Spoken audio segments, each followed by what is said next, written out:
Welcome back to Insecurity. I am Matt Stevenson, here with three-time Oscar nominee David Spark, the producer of the CISO podcast series. We were just discussing his lying earlier. Wow. It could be said that he is the Joe Rogan of the security industry.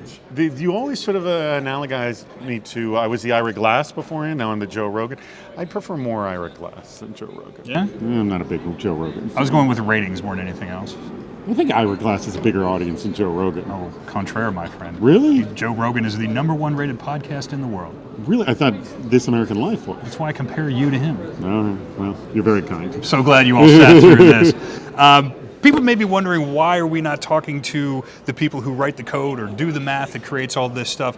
But you have the unenviable task of going to all of these hootenannies. I like going to these. It's not unenviable, I think. But you do. I mean, you put the miles in. You are all I over enjoy the place. this. I enjoy doing this. But it gives you a unique perspective, I think. You talk to users and vendors and SMEs and everybody that's got any fingerprints on anything that has to do with this. I feel like that makes you someone to talk to about what's going on. It can be someone. Yes, I do. I'm fortunate with the two podcasts we do, the CISO Security Vendor Relationship podcast and Defense in Depth, that we are spending an inordinate amount of our time working on the ecosystem, the relationship between the people who need security solutions and the people who are selling security solutions.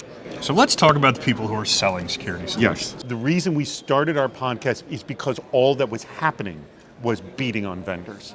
And while we may say something that's negative about a vendor, we do our best to try to complement it with a suggestion in something positive with the vendor.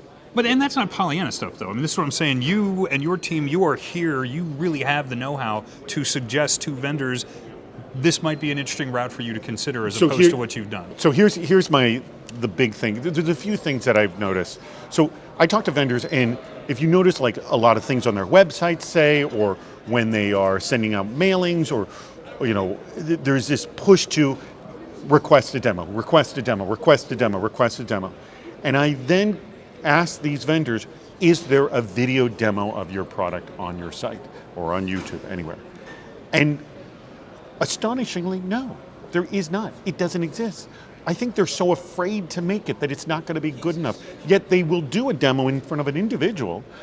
Why is that not recorded? It's what I don't comprehend. Anyways, we actually just produced our first demo for a client, and we'll be able to release that soon. But I'm just astonished that this is the first one we've ever done in all these years. My feeling is, if you're going to produce one video, make that one first. Look how speechless. This is genuine speechlessness from a guy who speaks for a living. No, but it just always blows my mind that that's not done. So make a darn demo video. And honestly, you don't need to hire a professional crew like us. You could literally just record a screencast video of you saying, this is our product, this is what it does, let me demonstrate it to you. Start it for 5 minutes, hit stop, post that. It could be as simple as that, and that is an enormous amount of value right there. Because if someone sees it and wants to see more, they will contact you, rather than you finding some weird marketing trick to coax them and trick them into getting a demo. So on that note, and this isn't calling out a marketing company or a vendor in particularly, what's the worst of the marketing tricks that you have seen the vendor ecosystem grab a hold of and say, oh yeah, we should be doing it? I overheard one it's not something I saw personally, and I've seen a lot of bad ones, but I overheard one that Yaron Levy, who's the CISO of Blue Cross Blue Shield of Kansas City, he said this one, which shocked me. Someone sent him a personal email and wrote shots fired at, and the address of the building right next to his building. That was the hook to get him to open the email. And then something like, oh, did that grab your attention? Blah, blah, blah, marketing, things like that. You're obviously concerned about security. And it's like, wow, really not cool. Really not cool. You're obviously concerned about security. Wow, really, really not cool. So that person you're never going to speak to that person again. Yeah, I think what the problem is there's this effort that the way to get to the CISO is some trickery. How do I get them to open the email? What's the thing? Just literally, if you are thinking trickery, stop. Just stop. That is not the way. This whole industry is based on trust. My feeling is stop sending out blanket emails. start working with whatever network you have and start working your network to get to the people that you want in your network and be extremely strategic about how you want to get to these people. And there's a lot of open source intelligence out there, as in, you post things in social media. There's information that you can do to scan about the company in terms of what cloud services they're using. Or not only that, you could actually take a look at their product, like walk through the product and see, are there areas that there could be security concerns in the product? These are all things someone could do and then approach a prospect. If you were to do that, you are going to get a great sort of uptake on it. If you blanket email, I'm going to tell you, 0.0001%, yet it's still done. Oh, yeah.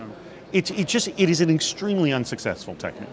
But the successful technique is doing things the way that David has done it.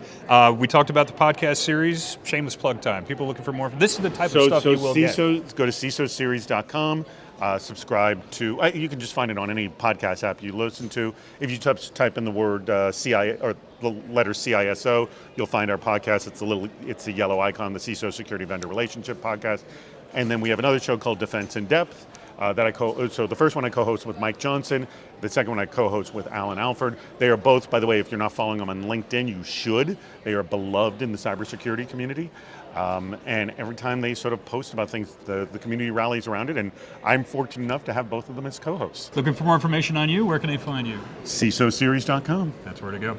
You know where you can find us. It's at threatvector.cylance.com. On Twitter, it's at Cylance Inc. and at BlackBerry. I am Matt Stevenson. Look for me at PacMat73. We're going to go find more people to talk about because we still are at RSA.